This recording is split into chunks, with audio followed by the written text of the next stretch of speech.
I want to talk to you in this video about what I actually like about the Acolyte series.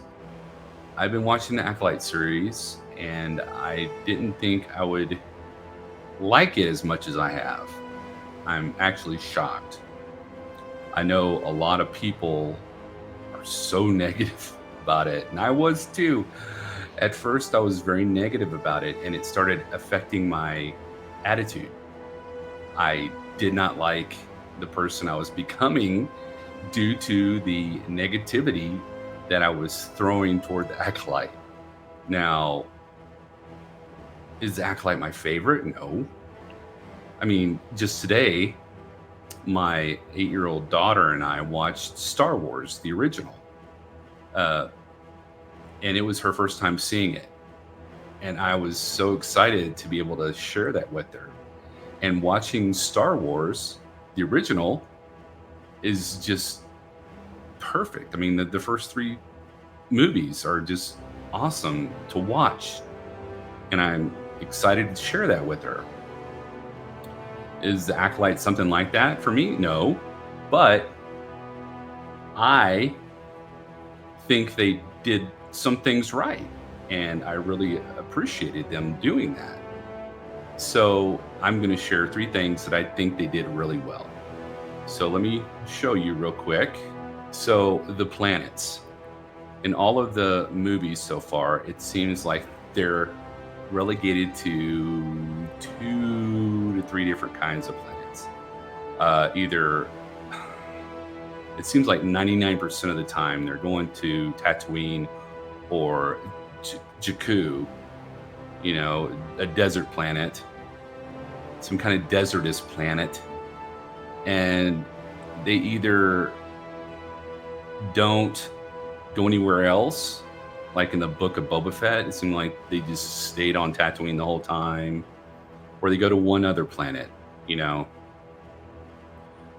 Uh, I know in Obi-Wan Kenobi, they were on Tatooine, and he went to a couple of different planets. He went to that neon planet. I can't remember the name of it, but it had like neon everywhere. And then he went to Alderaan, which was cool to see Alderaan. But in the Acolyte, going to the different planets has always been my major gripe with Star Wars. I wanted them to go to like different places. They went to Udea, you can see in this picture. They went to Coruscant, which we've seen before.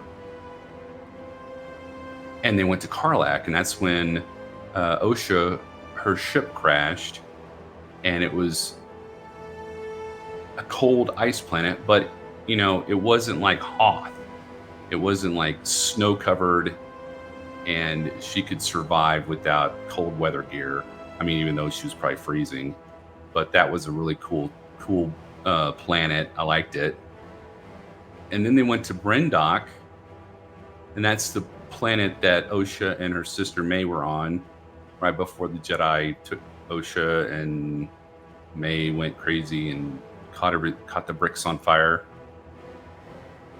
And then there's the Mystery Ocean planet that was the end of episode 2, I believe, where the Sith, shows his lightsaber, the Mystery Ocean planet. And then in episode 2, they have Olega, and that was where the Jedi was meditating, and May convinced him to take the poison. And then Kofar, which is where the Jedi Wookiee Kelnako was, and that was a really interesting place. So I think those are the ones that we've seen so far. So having those different kind of ecosystems is really neat. I really enjoy it. I like seeing the different types of terrain and planets. So I'm hoping that they'll continue that throughout the next 3 episodes. The second thing that I think that the Acolyte's really done well with, which kind of relates to the different planets is the set design and the studios that they have. Now, if you'll look, let me show you at the set design. This is the bestmanbullet.com, and it shows here the different places or the set design that they've created for the Acolyte, which is amazing. And that's a lot of time, effort, and money put into that. So they didn't, do it halfway. I think that's where Sol and May fought, maybe? I could be wrong. But they have a lot of interesting pictures here. So that's the second thing I think they did really well, was to have a wonderful set design. They didn't do it halfway, and they did it right. Now, the third thing I think that they did really well in is the fight scenes. Did they do as well as the prequels or the original trilogy? No, but they still took the time and effort to do some really fancy kung fu, or martial arts, I should say. And they also did some wonderful lightsaber scenes. Episode 5 is my favorite episode so far, with all the lightsaber fighting at the very beginning and through the middle of the episode. There's Darth Teeth. And then they have him and then he breaks apart his lightsaber, which I didn't really, expect. And then he kills off a couple of, spoiler alert, if you don't want to hear about episode 5, don't listen to this part right here. He breaks apart his lightsaber and kills off the Jedi here, Sol's Padawan. I really enjoyed the lightsaber scenes. So these are 3 things that I really enjoyed about the Acolyte. I take away all the negative and I just throw it away for right now. Nothing's been pushed in my face. I mean, there's things about the series that I don't agree with, that I don't like. Lots of my friends don't like this series at all. They aren't even watching it. I love Star Wars, and I just have to keep a positive spin on the show, because if I don't, then I start spiraling and getting angry and upset. And that's not what I want to be. I want to have a good time. Last Saturday, I got my friend Steve, craving something scary, and we did a live watch of episode 5. He enjoyed it. I mean, some of the things he didn't understand because it wasn't clear.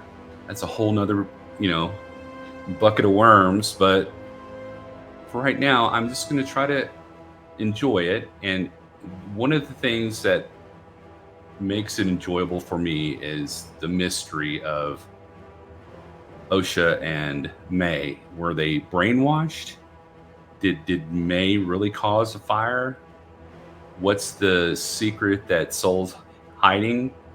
And who's this Sith? Is it Plagueis? Is it Tenebris? Or is it a brand new Sith? That's exciting for me. I want to know. Leslie Headland's done a decent job so far in parts of the series to keep me interested in watching the next episode. I think after this series is done, I probably would not watch it again. But these are the positives that I want to project out to y'all and see what it is that you find positive about this series. I don't want you coming back saying, it sucks or whatever. I want to know, honestly, what is it that you find positive about? I gave 3 things, or actually 4 things, actually, you know. Um, so let me know in the comments below. I love reading your comments. I just want to know what you think is positive about the series. And I appreciate your supporting the channel. And if you haven't subscribed, please go ahead and subscribe. And also, if you are interested, I bet you would like this video of George Lucas. May the force be with you always.